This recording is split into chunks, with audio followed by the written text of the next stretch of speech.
Hello, everybody, and welcome to episode 10. Double digits. Double digits of the Squadron podcast. Today, we are going to be talking about how to build a deck. How do I build a deck?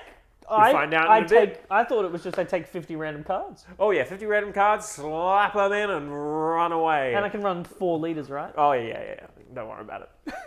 But before we go into discussing how to make your weird, wacky, and spicy decks, we have 4 new spoilers to go through. Pretty interesting ones. We've definitely got a suite. I think we have one of each rarity shown off, a common and uncommon, a rare and a legendary, right? Yeah, actually. Pretty interesting. Definitely, these are probably, I would say, some of the wackier cards we've seen come out of the game. Yeah, definitely. I think we've seen a couple of kind of those cards that are going to be limited cards, good and limited. Just kind of real, kind of basic cards, especially the first one that we're talking about, Homestead Militia. Homestead Militia. I almost said Homestuck. Homestuck Militia. Homestead Militia. It is very simple. It is a 3-cost, 3/4 neutral command card, and it is. If you have 6 or more resources, this gains Sentinel. We've kind of seen this before on the boys. I can't remember what they're called. The Vigilant Honor Guard. Yes, and they have Sentinel if they have no damage. Oh, excuse me, some similar effect like that, where if you meet the prerequisite, Sentinel. Yeah, I think this is a little bit. It's a fine limited card, I reckon. I think it's a card that is. I think it's a very good limited card. Yeah, I agree. Because you will often get to those later stages of the game. It's just how it pans out. But I think one of the unfortunate things that even constructed, it's like, yeah, you're going to get to 6 resources, but do you really want a 3-cost, 3/4 body? Yeah. But it'll be fun because obviously we know that this game is designed to be drafted as well. I'm sure your locals will be running draft events. If they aren't, get them on it. Draft events rule. They're so fun. They get new people into the game.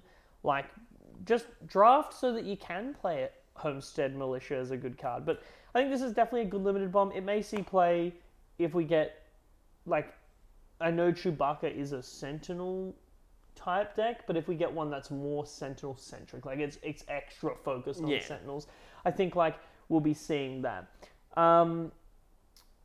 It is Aggression Month, so naturally we got to vote. This week's vote was Cantina Braggart. Cantina Braggart is a 1-cost 0/3 neutral aggression unit with raid 2. Yeah, very simple, but as you kind of expect from 1 costs, they are going to be very simple. Yeah.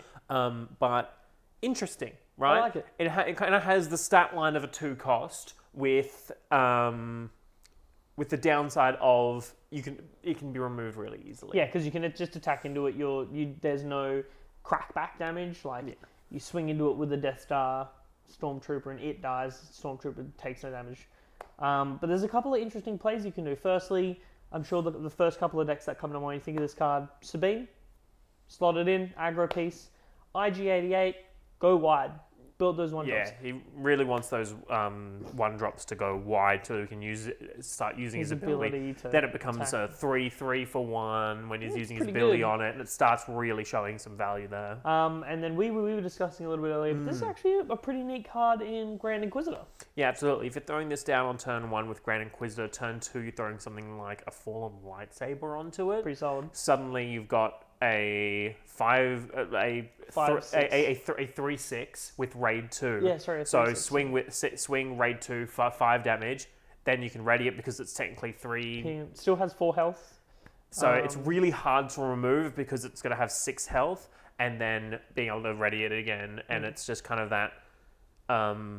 If someone turn to resupplies, you can really catch them out. I think. This is going to do 10 damage by itself. Yeah. And so it's one of those cases of that we've kind of started to see more often as these aggro decks have popped up, where previously resupplying turn 2 was a pretty safe thing to do. Yeah. Whereas against these super aggro decks, it's suddenly now become something where you might actually just not be able to do it against them. There's just more tricks that are coming out. It's not even just in red, but aggression definitely is the propeller for that. It's cool to see. It's really cool to see upgrades be utilized, which inherently then gives upgrade removal some value. Yeah. It's cool to see all in all. Then we've got the only unit this week revealed that is a hero or villain. It's a hero card. Weirdly enough, in my opinion. Yeah, especially like he's kind of portrayed as a hero towards the end. And yeah, for sure. In the third like, movie, he is a hero. So, and that's kind of the art that we get for him. Yeah. So it's kind of understandable. But it's Lando Calrissian. Yeah. So he is a 6-cost 5/6. 6/5. 6/5. Flip it. Sorry. With Saboteur. So that's great. It's my favorite keyword. Saboteur is a really interesting keyword now that we're getting more of it. Yeah. It's kind of that a lot of yellow. Yeah, well, we were told that like red was going to have a lot of Saboteur, and right now, so far, we've got 1 hero Saboteur, 2 yellow Saboteurs, and 1 red Saboteur. Yeah. But I love Saboteur. I think it's a great keyword. I love seeing it on cards. I think Saboteur on a body this big's pretty great. Attack, it's definitely the something shields, that... Get past the Sentinels just to go for 6 for base is like pretty great. Yeah, it's definitely a card that... it's the first really big Saboteur that we've gotten. Yeah. And it's definitely a show its prowess of like, previously it's like, oh... Everything else was like, I found that ignoring the Sentinel early is like, okay, it's fine. Like, I might be able to get 1 extra swing in or remove a shield. But this big body Saboteur is something where it's like, actually like, you can't stall me for the game. Like, you can't, like, you have 5 health left. I'm just going to go through. It's like Lando's getting through. Yeah. He also has a pretty interesting ability. Yes. First, I guess like resource manipulation, because we've seen ramp, but I wouldn't consider that manipulation. When played, return up to 2 resources you control to your hand. 2 friendly resources. Is it friendly? Yeah. Aha, that's the way it's worded. That's me, I'm friendly. But play the card, you're playing Han Solo, right? Use his ability, flip it, or put a card from your hand that you really wanted to play. Or especially, I find when he's deployed, he attacks and you just take the top card and put it in resources. You drop Lando down and you go, okay, I'm gonna have to destroy 1 anyway, but I want this card. Yeah. Like I'm in this really bad position. I need my Falcon. I need my surprise strike. Cool, Lando. Let's have a look. I'll get this one. Put it in my hand. Yeah. Interesting. Yeah, absolutely. And I think something to remember is that you are allowed to look at your face down resources at any point. Yeah. So that that resource that Han gets for you, you know what that is. That is not a hidden resource. There's not something that you don't get to have a look at. But before Lando, it never really mattered. There's only the only other card that it would have been useful for is Command. Yeah, but there's the kind of yellow-green Han deck that's been going around is so home 1.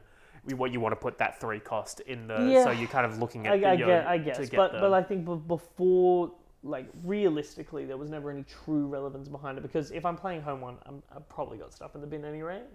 But I think it's easier to get stuff in the bin behind. But I think Lando's really good because he lets you do it earlier and it lets you go straight to your hand. So it's not just a unit. It's, you can add back a surprise string, add back a waylay, you can add back like a resupply if you really need it. Kind of get those cards back. It's cool, and it's always cool to see Lando. Yeah, it's definitely like it definitely makes those early resourcing a little bit more. Okay, I can resource this home 1 because I know that if I really need it late game, I can get it back. And like Lando doesn't feel bad. Like I'm playing Lando, but I'm not playing him as a 6 cost get my home 1 back. I'm playing him 6 cost draw home 1 on a 6/5 Saboteur. Yeah. So like he's a threat that potentially your opponent goes haha vanquish, and the next turn you drop home 1, and then you're like, should have used the vanquish on this, right? Like they get rid of that Lando, but then you've just snowballed your plays out, because like especially in a Han deck, the context is in the Han deck where he can. Then the next turn you resource back to 7, you swing, and you're getting an extra resource and all that kind of stuff. That it's kind of like Lando does pose a threat, he's a 6 attack saboteur. Yeah. So you got to get rid of him. On the flip side of that as well, it's kind of rough. Notably though, Lando does die to takedown. I mean, any card dies to take.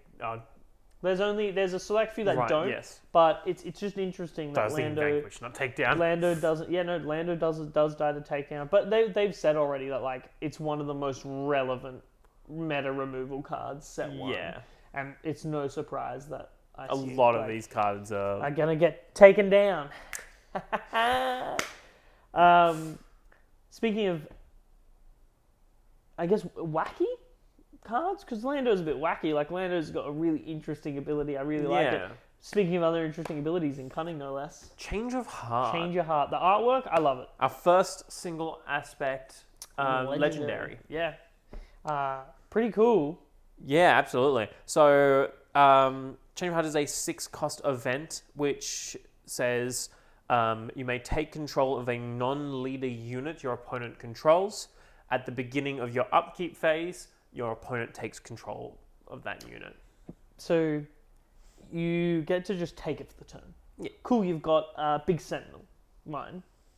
Yeah, I've seen a lot of people talk about Obi-Wan, for instance. Yeah. You take it, you take Obi-Wan, and is a sentinel for you. If they kill him, you then get that ability. Yeah, of course. So it's pretty interesting. It can really disrupt your opponent's plays because if you do take that Obi-Wan, they're like, I don't want to kill my Obi-Wan. So they have to either kill their Obi-Wan and still get a turn, or you just attack with everything. Yeah. You've just like bought yourself heaps of turn.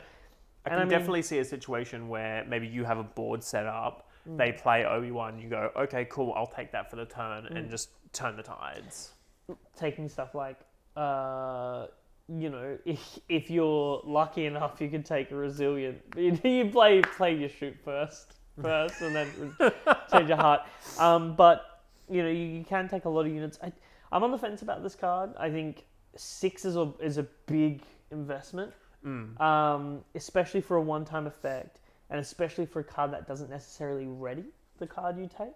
Yeah, I was surprised when I was reading it that it wasn't take control ready yet. Yeah, I think this card's good. I definitely think it's going to steal games, and it's like it's really fun. It's like a cheeky card that you can put in your deck for locals.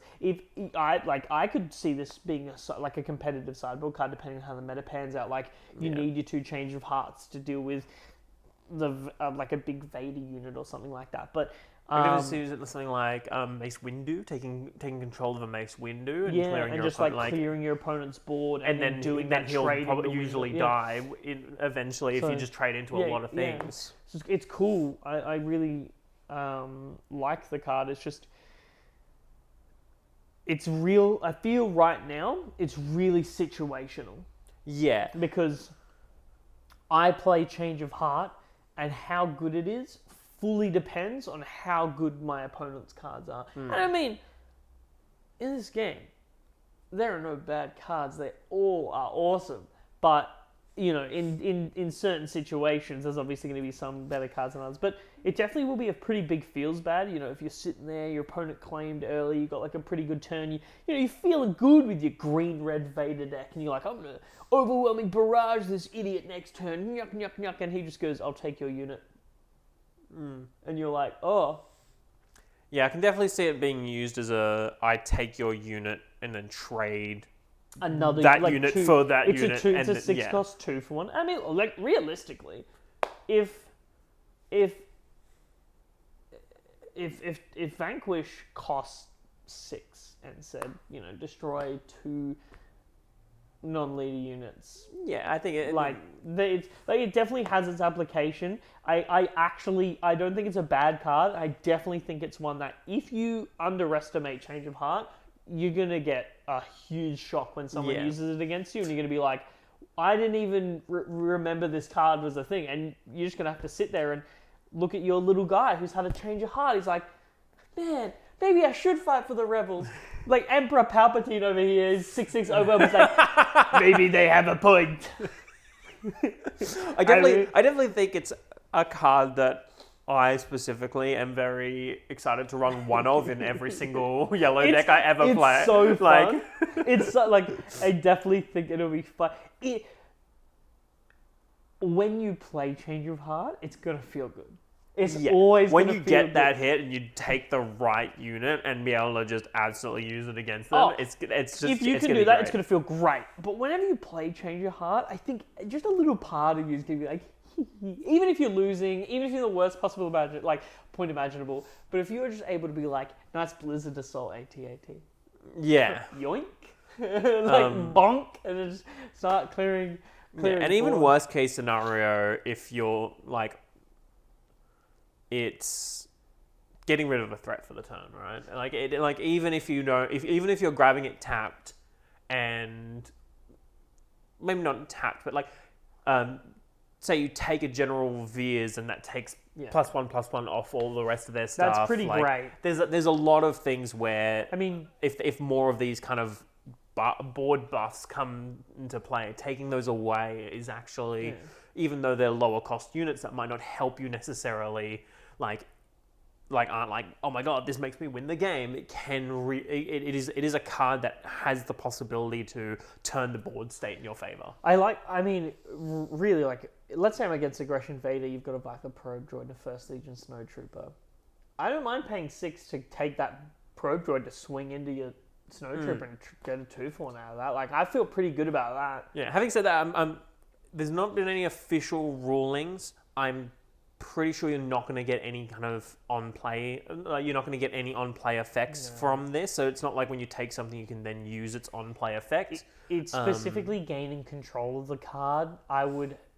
Now, we can't be certain, but I would say that I'm 99.999 recurring sure that you're gaining control of it. It's moving zones, it's not being played. You don't get one player. Yeah, but you're not going to get stuff like Boba's effect, stuff like that, because it's not ever leaving the battlefield, right? Yeah. There's going to be a lot of. This is a card that is going to have a lot of Q&As on it, just clarifying all these little interactions. But it's pretty safe to assume that this is just moving it to your side. It's not leaving the battlefield. It's not being defeated. It's not any of those kind of things. It will be interesting to see if getting defeated has any clarification around it as to whether or not you control the ability or not. Because I know in some card games, if a card gets defeated, you get the ability. If in other ones, if a card gets defeated, the owner of the card gets the ability. I'm pretty certain that you'd get it.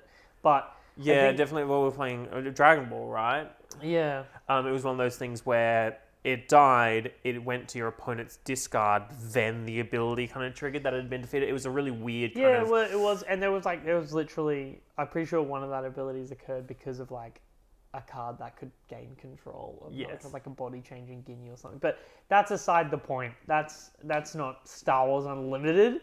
But but James, I love Change of Heart so much. It's my favorite card in the whole world, and I want to run it, and I want to take all of my opponent's Emperor Palpatines every chance I get. But where does it go? I can't just bring a deck box with 3 Change of Hearts as much as I want to. 50 Change of Hearts. 50 Change of Hearts? I can't be... That's a lot of product. That's a lot of product. Make sure your LGS has some and get ready to pre-order. I've already gotten my box. I've gotten my pre-order. So you guys, make sure you pester those LGS and say, I want to run Star Wars Unlimited. What you doing? But building a deck. Obviously, you've seen a lot of the decks that we have during our gameplay. If you've watched those, the deck lists and stuff throw up. Even the other day, we talked about meta decks. Yeah, we both me and Reese are people that pride themselves on deck building. We love deck building. We love building our own decks. Not to say that it is a bad thing to just go online, and especially on the SWODB, there is pre-made decks that are all good decks that you can try out. Yeah, made by the community as well. It's really great. Honestly, another shout out to SWODB. That's a great resource for our game currently.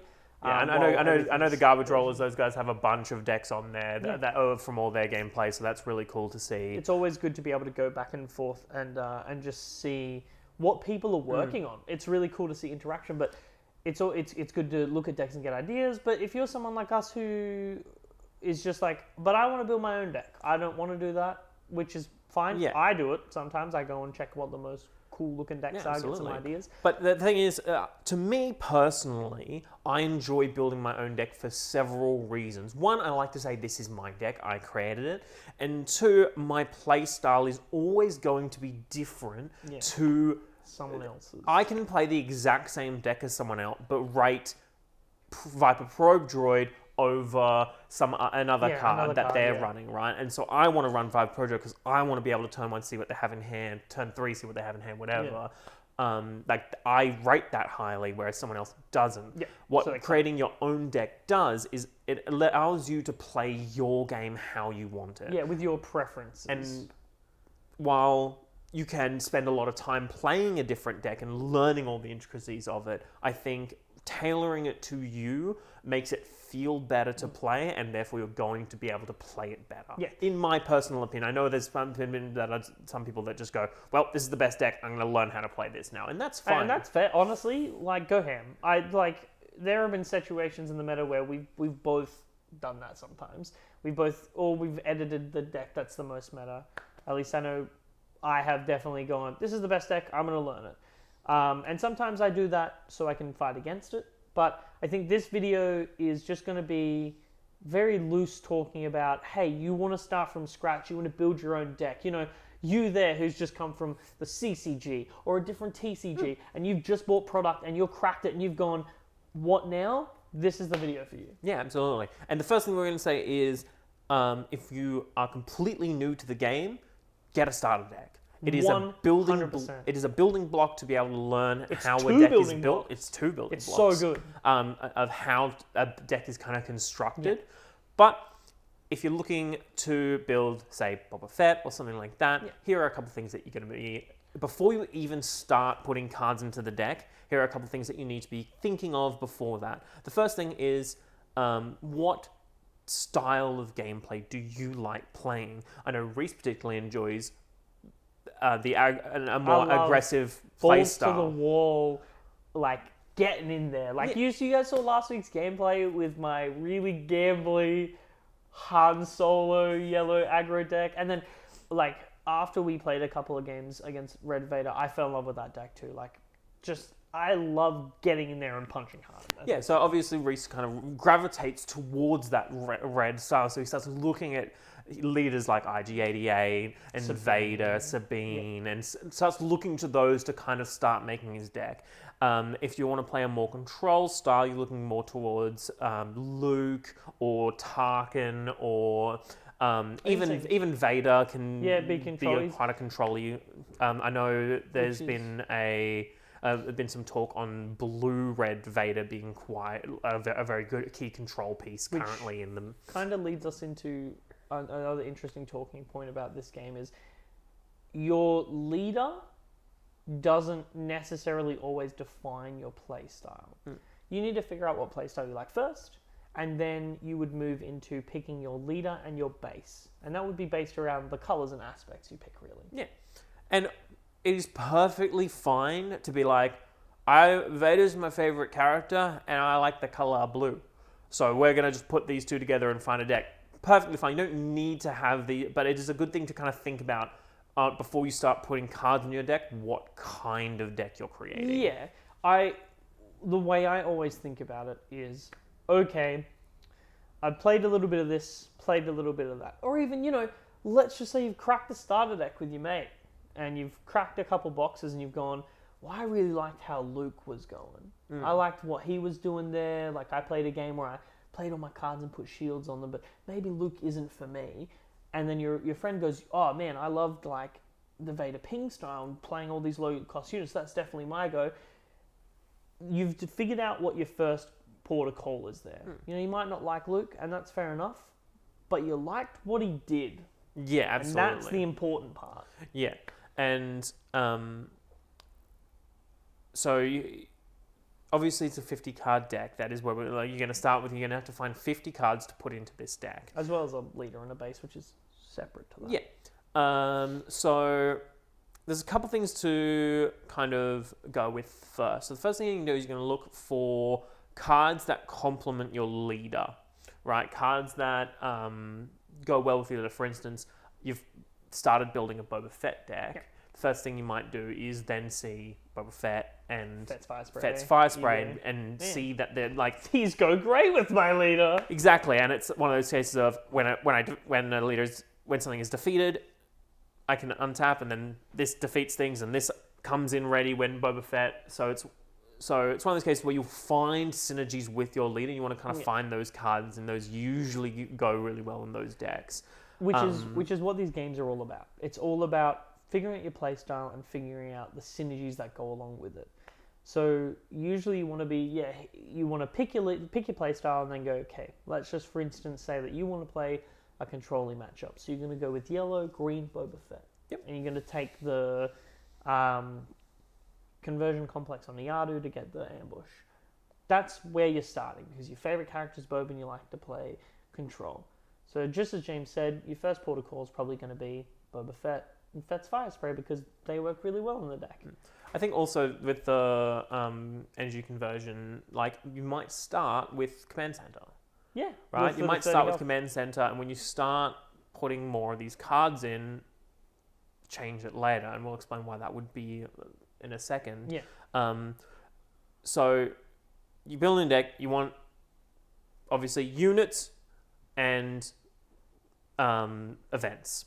Also upgrades as well. Upgrades just kind of floating around in there, depending on what you're doing. Yeah, some decks like to run upgrades, some decks don't really. Obviously, there's been a couple of space vehicle upgrades that are kind of and then non-vehicle exclusive upgrades. Yeah. And we're still seeing more that are coming out, so it could fully depend on what really you're going for there. But so you're going to want to look for a mix of these of the different types of cards. Ideally, this game is played with units, right? At the end of the day, units are what plays this game. Events are good; they help you out. They do certain things. Can't win by just playing events currently. Yeah, There's no way unless your opponent plays 3 Galactic Ambitions in a row and plays like 3 10 costs. Then you win, but you know. So you want the majority of your deck to be units. We're not going to give you exact ratios here. We're not going to be like, you need like 7 to 9 events. It's like, because this is where it kind of comes down to how it feels for you. And green, yellow Boba is a really interesting example of this because I personally like having prepare for takeoff and recruit in my I know yellow green Boba. I know a lot of people don't run those cards, but that makes my event count quite a lot higher than something that you might see from someone else who's building the deck. That brings us into another interesting point. You want to make sure your deck's consistent. So you want to make sure you're including cards that help bump the consistency of that deck. If you are going for one interesting thing to look about cards like Recruit is and Prepare for Takeoff, they're redundancy effects that let you get to your units. So I'm running extra events, but I'm not really, because at the end of the day, they're going to get me more units. Yes. So you do want to hit. I do think there is a bit of a sweet spot, which realistically everyone in the community is still kind of working out. Oh, absolutely. I think the general consensus is maybe like 25 to 30 units, and then like anywhere between, 30 to 35 units, and then like anywhere between 10 to 15 events is what most people are saying, but it's just preference. Yeah, and if you like running a card, run a card. Yeah, absolutely.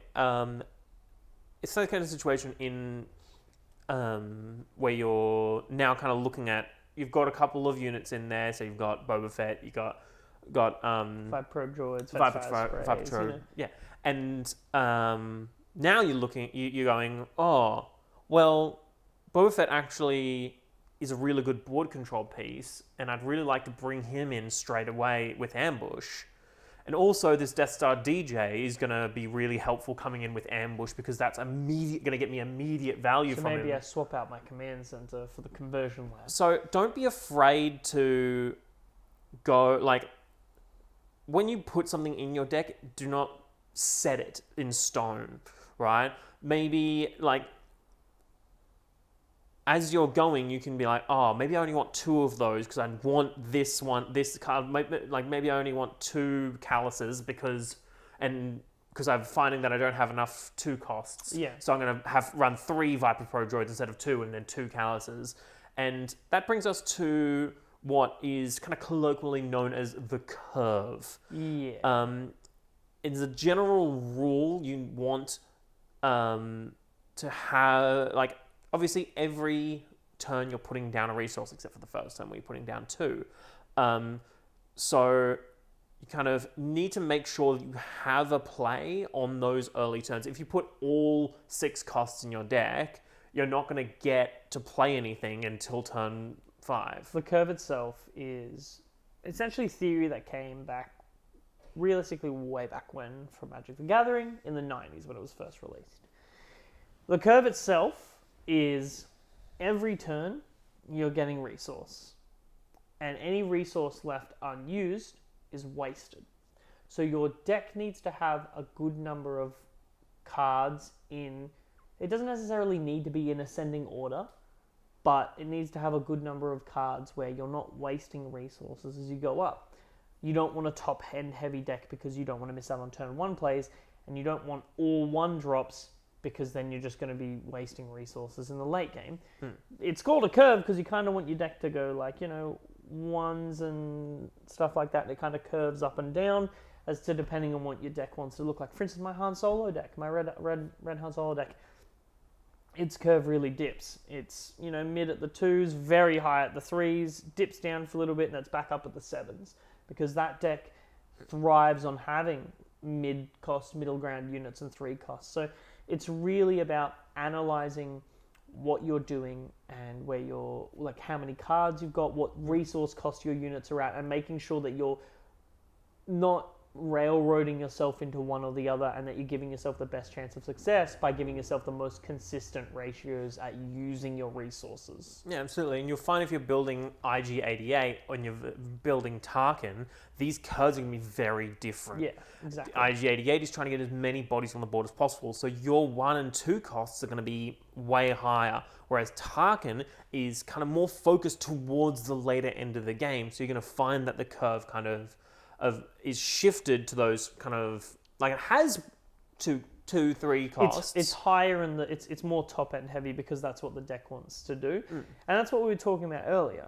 You're going to include cards that support your strategy.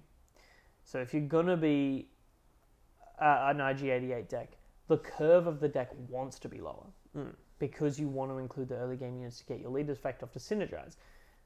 Whereas a curve for an IG-88 deck wouldn't function properly if it's a high-end, like if there's all high-end, because you're not going to get those units out. But it is important to make sure that you've got a balance between the two. So you need to make sure that you're balancing a few things. And that's what deck building is. It's testing and theory crafting and balancing and not being afraid to use cards in ways that you wouldn't normally do them.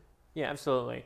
And I said that, like, testing is so important. When you first build your deck and you play it and maybe it's not great, that's normal. Everybody has built bad decks. And if you're new to the game or new to any TCG, you're gonna build bad decks. I've built awful decks. But building bad decks is the only way to build good decks. And me personally, I think it's really important to take away lessons from, find out what worked in bad decks to then move it into, There have definitely been some games we've played in many TCGs where we've built decks and they've not been great, but this card did really good. And it did really good in these situations. And you find that, the deck might not have worked, but now you have a newfound appreciation for other cards, and suddenly you're bringing them to locals and doing these interesting things. And one of the best feelings in the world is someone going, well, I didn't know that card existed, or I didn't know that's how it worked, because you've tested, you've used your brain and you've found out something really cool, and you really make it your own. It feels good to be like, this is my cool thing that I found out. Yeah, absolutely. And that's in the heart where me and Reese are both deck builders at heart. I truly believe that, as I said at the beginning, having a deck that is yours, that you built and that you crafted, is going to... It feels better. Yeah, it makes you be able to play exactly how you want to play, not learning to play how someone else wants to play. It feels good. And like, some people want to just be able to pick up the best deck and play it, or just pick up a deck and play it. That's fine. That's fair. I go with that. But we personally, it's when you make something that works, it's very rewarding. And overall, you want to be making sure that you are hitting your strides with your deck. So I guess going into that, one interesting thing about this game that a lot of other games don't really factor in, because it's just not a mechanic. Space versus ground. This is an interesting one, because we talked about, you have your units, you've got your events. Let's say that you are just sticking to the ratio, right? I'm 35 units and I'm 15 events, and I've picked my Boba Fett deck, and here we are. I've picked out some of the cards I like, the cards that synergize. I've taken this and this because I've tested with them and I like them. But how much space should I run in comparison to how much ground should I run? Yeah, this is a question that we cannot say anything definitively on at the moment, because it's really, interestingly enough, it's really going to be defined by the meta, what people are playing. If there is a heavy space presence, naturally you're probably going to want to run a few more space-centric cards. I think currently I've seen most decks tend to sit around the 12 to 15 mark for space units. My reasoning because of that is probably just because we only have a limited number of them right now. I find that it really depends on what deck you're trying to build. But I know I personally tend to build my deck and then go, I only have like 3 space units here. And then it's really hard to then try and slot more in. Yeah. So I tend to kind of, if I'm building a space deck, I build a space deck. If I'm building a ground deck, I kind of build a ground deck with like maybe a couple of space units, maybe like Wing Leader and kind of, and a Fett's Fire Spray or like something like obviously not 2 cards in one deck. Unless you're brave. But that's bold. Yeah, it's one of those really interesting questions that is like, you're going to see decks that are all space, probably not all space, but majority space, kind of a space race. Like, we've already got one in blue, like, I know blue-green layer. Like, I would consider that a space race deck. A lot of the time, I have more space units than I do ground units, and I'm trying to just get all my space out. Get them out there, go swing, tap my leader, make sure I'm getting 2 swings in. Like, all that kind of stuff. That's all space, all the time. And that naturally ratio wants to be it. But that, again, deterministically goes back to your playstyle and how you want to do it. But in a less broad sense, I would say if you're going to just start and you don't know where to go, I would start, maybe be like, cool, here is my 10 space units that I like. Bump them up, take them down. It's all about trial and error. Honestly, I would probably say, for those of you who are just starting to get into this game and build, I'd say you probably want to stick to, not stick to these ratios, but build a deck, put these ratios down, and then really just pick them apart. So, like, I'd say you probably want to look at maybe 35 units, 15 events, and then interchange either of that number with a couple of upgrades if you want it, and probably go for 15 space to the 20 ground. And then the only thing that after that is just test. Play with your friends, play online, like check out, do felt table, or, ideally go to locals and really like hammer those decks out. Invite your friends over and play with the cards when we get them in March 8th. But it's important to start somewhere, and I would say that's probably the foundation you want to go with, and then don't stick to that. So that's where I would say, very baseline, that's where you want to start. But I would say don't stick to that. I'd say it's one of those cases where, as you're building the deck, you kind of in your mind, what do you want to do, right? Yeah. What is your what are you doing turn 1? What are you doing turn 2? What are you doing turn 3? And if everything that you want to do is ground, then Build a ground deck. then maybe pump that down to 6. Yeah, and or then putting 6 space for decks. instance, my Han Solo deck, right? I wanted so many ground units, and my space units are very, very drastic. I think I've got 8 because I've got maybe my most updated versions. So I've got 3 wing leaders, 3 falcons, and 2 of the Mandalorian ship. I think my red Vader deck only runs 4 or 5. But the main space reason units. is because with that deck, I started off with the general ratios and tested, and I found that really the only space units I was excited to get is Wing Leader, because I love buffing my ground units, and Falcon, because that card is busted. I love dropping the Falcon. I love clearing space with Falcon, returning it back to my hands. It's trial and error, and I do think that you should start with the baseline. I think it's good to have those numbers as a baseline, but as I said earlier, don't stick to them. Once you've done that, play games. Play a couple games with your friends and go, cool, this didn't work, this didn't work. This didn't work, this didn't work. If you have an idea for what you want to do already, just do it. If you want to just do ground and you're like, I don't want to run any space, don't. But I think it's important to have a couple foundations there to look at. And I think those are just some looser numbers that will inevitably change in the future. Yeah, it's one of those things where it's we're saying them to kind of literally as only a here is a ballpark figure if you are completely lost. Start if you need something as a strict building block to start. Okay, here it is, but do not stick to it. Yeah, just you will have such a. There will be times where you're poring over your deck and you'll just be like, but I've got the perfect ratios, I'm just not winning, it's not working. But maybe you don't have the perfect ratio. Yeah. Maybe you aren't running enough space. Maybe you're running too much space. And that's what we mean. If you're lost and you're like, okay, I need to start somewhere, start at those numbers, but that should not be your rule. You shouldn't be just sticking to that. You shouldn't be being like, okay, well, I have to run 15 events. Yeah. Or I have to run 10 events.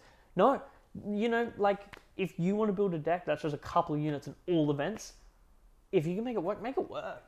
Yeah, decks are not one size fits all. And taking decks and tweaking them to how you like them is a really important skill that you will develop as you play more and more if you haven't played before. Obviously, you've played other TCGs. This will come a little bit easier to you. But a lot of the key things about it is if I'm playing a game and I draw this card, do I go, I got a really good draw, or am I like, oh, damn? Because if consistently you are drawing a card, and even though people are like, this is a really good card, a really, really good card, if you keep drawing it and energizing it, and it's probably not. It's probably not feeling good for you. Then it's something that you should cut. That's how I felt about R2. Everyone's like, R2 is such a good card. I love R2. R2's good. I tell the people R2's good, but he's not as good as everyone thinks. Every time I drew him, I was like, what am I going to do? Look at the top card of my deck? I put him down. I'd rather see 3PO, and I would guess on the curve of my deck, because I know that I'm high in 3 costs. So I play C3PO name 3. I'm hitting 60% of the time in my hard deck.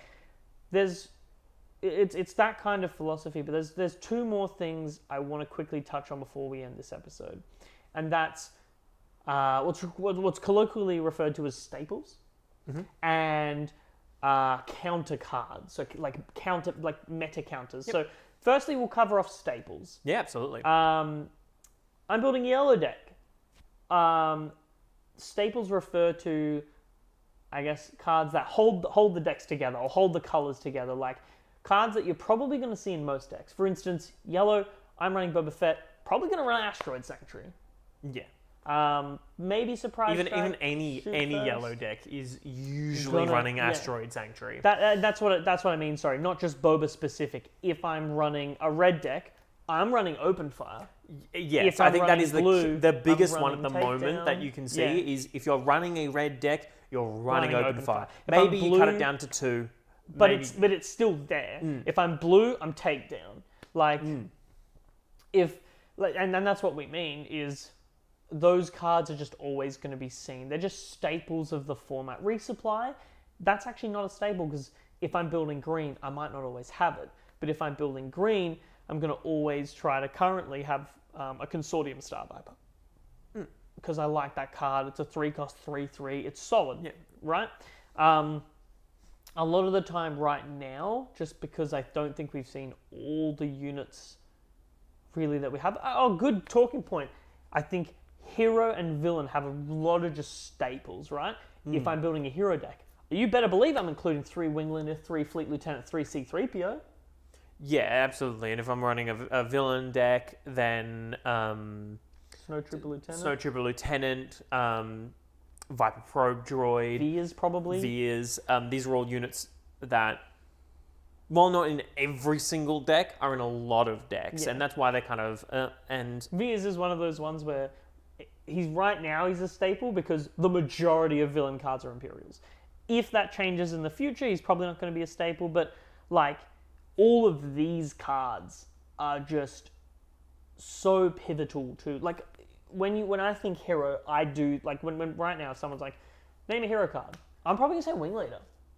yeah, Wingleaders really come forward as and you'll see this a lot as the meta Like develops. evolves into Staples will come and go, and suddenly the card that everybody used in every single deck is now not being used, and you're like, well, why isn't that being used anymore?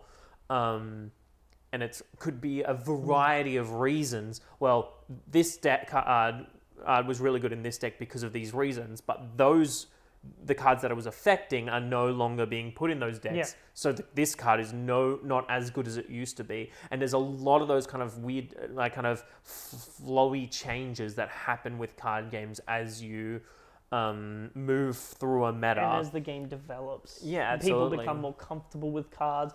People discover new combos. And that leads into the second talking point is counter cards. Yeah, and absolutely, this can affect How you very build a heavily deck. what the staple cards are. Yeah. As I was saying before. So if a card is this is meta, and say upgrades are super meta at the moment, right? You're like, oh my god, every deck that I'm playing is running red Chewie Yeah, with or Red Chewie with his guns. Let's go. or green Vader, and they're just putting Vader's lightsaber on on him, Vader, and like and then someone shows up to the locals with a mono red deck and says, okay, I have aggression and I have Fang Fighter, Yeah, Fang Fighter. and I'm just going to consistently remove your important Yeah. upgrades and Make stop sure you you can't do from anything. building those huge units up. Yeah. And then they win, and it's like, oh, But I didn't think this was a good deck. But it's cool because these cards, all those decks are referred to as like counter meta or counter decks, where they are built to purely defeat what the best deck is. But then like that same principle gets applied to, I really want to build my Red Han deck, but I know that when I go to my locals, James is bringing his Vader equipment deck, which is currently meta.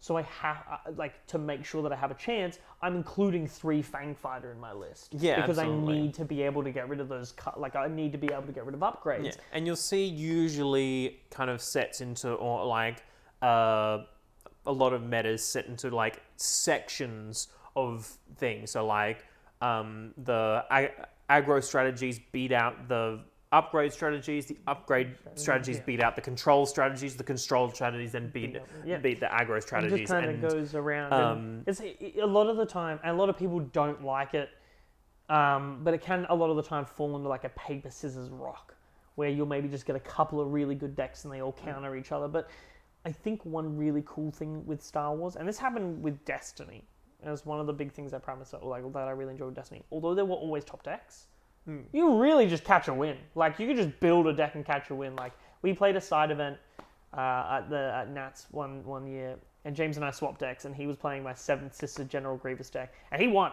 He won the whole side It of was it. Grievous Dooku. Oh, was it Grievous Dooku? Yeah, I thought it was Seven Sister. It was Grievous Dooku. I love pairing the boys, the Separatist Alliance, and he won. And he won a double dice Mace Windu for the OGs.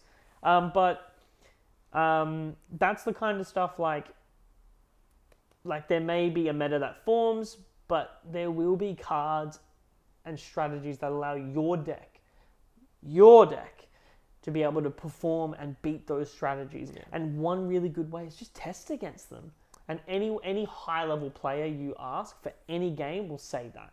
They will say, if you test this deck enough, you can beat this deck. If you do this enough, you can beat this deck. And it's all about practice and really finding out what works best for you. Yeah, and I think one of the key things to kind of talk about when we talk about deck building is it's very easy, especially when a game is new, like Star Wars Unlimited is. You see it with any new card game. You see it with old card games whenever new stuff releases. When it first releases, there is always a deck that goes and wins everything at the beginning. And you'll see people yelling for it to get banned, and you'll see people complaining that they have to verse it all the time. And it's really easy to kind of slump down into a viewpoint of, well, I can't beat that deck, so what's the point? I would recommend, like, if you guys like playing this game, sit down, build your own deck, and find the strategies that haven't really been... It's really easy to just join the parade of this deck's the best, nothing else matters. Yeah, nothing can beat it. But it's most of the time, like, I'm going to say like 90% of the time. We just don't, like, people just haven't played against it long enough. Yeah, after about That's a it. month or 2 months, that deck will start to drop in popularity. You may never see it get played again.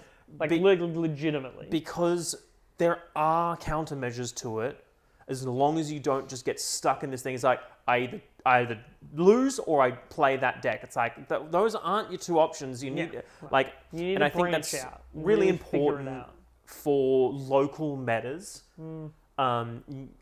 It's really interesting seeing, like, in a lot of different card games, you'll find isolated metas where, if you look at Australia, is playing these decks predominantly, whereas in the US, they're playing these decks predominantly. Yeah. And it's like, well, shouldn't they be playing the same deck? It's like, well, no, because the meta evolves differently of what people are playing. So if you go, oh, well, I can't beat that deck, I may as well just play it, then that's just kind of continuing that dominance of the meta. Break the chain. It's your job to break the chain. But it's interesting because there have definitely been games we played where a set will come out and you've got that boogeyman, right? Like, let's just, for instance, let's say we get like a really poopy Lando leader, and everyone's like, poo-poo Lando, he's so bad. And then everyone's like, but look at Thrawn, look at how good Thrawn is. Then the set comes out and people are like, man, Thrawn sucks. Like, you play a couple games, you're like, damn, what did they do to my blue boy? And then suddenly someone rocks up and they're like, this is my Lando deck. And everyone's like, I'm not going to lose to Lando. And he kills you. He'll fully just pump you. And suddenly you see that the meta kind of shifts into, the boogeyman wasn't the boogeyman. And it was the thing that we just weren't expecting or weren't prepared for, because people start learning the cards. They start figuring out what's good. Old little Jimmy went, I like Lando. He's my favorite character. Yeah. I thought he was so funny when he betrayed Han and got him in carbonite. That was hilarious. I do it to all my friends now. Pull the classic Lando. Get him arrested. And you want to build your deck that gets your friends arrested. So you bring it in and suddenly it's really good. And then other people are like, hey man, can I have your deck list? And then, you spread that kind of thing. And then suddenly you're seeing that, the decks that were meta and people thought were meta just aren't, like, they're not bad, but they just weren't as scary as you thought it was, because it's all about testing.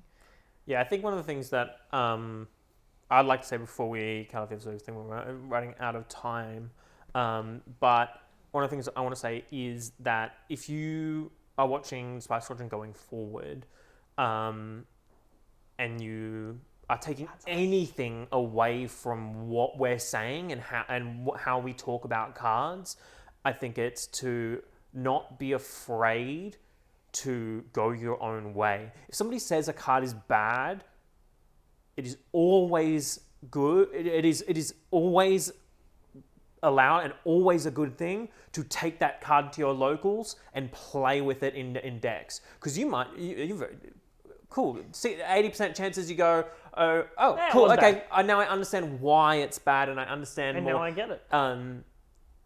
But there's a chance that you because you're not kind of conforming to the idea that it's just it's a bad card, don't play it. It's like, oh no, I'll never touch that card. You could find ways to use it in a proper context, and that is what we are always advocate for. Do not fall into a dump because I don't like this card and I'm versing a lot of locals. Always we will question. you'll never see us sitting on this couch being like, ban Vader. Vader's so strong. I versed him 3 times in locals, and he's so sick of him.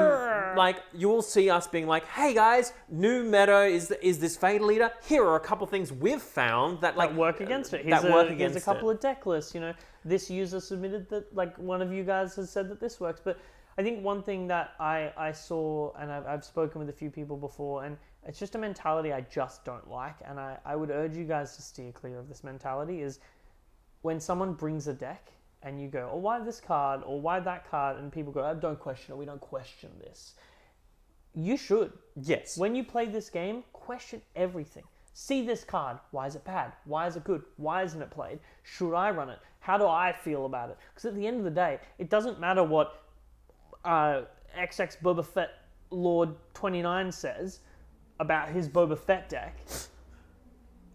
It matters what you feel about that, because no one should just.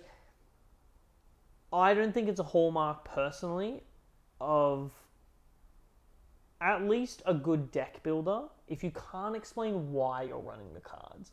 If you see a deck list and the person just goes, I run this, and you ask them why and they go, 'cause, they should be able to expand more on it. Yeah, what is each card that you're putting in your deck bringing to your deck is a very important question to ask, and to ask top players. If you don't understand why something's there, it is very good to ask. And if you get asked, why are you running that in your deck? Tell them. Don't take it as you're stupid for running that in your deck.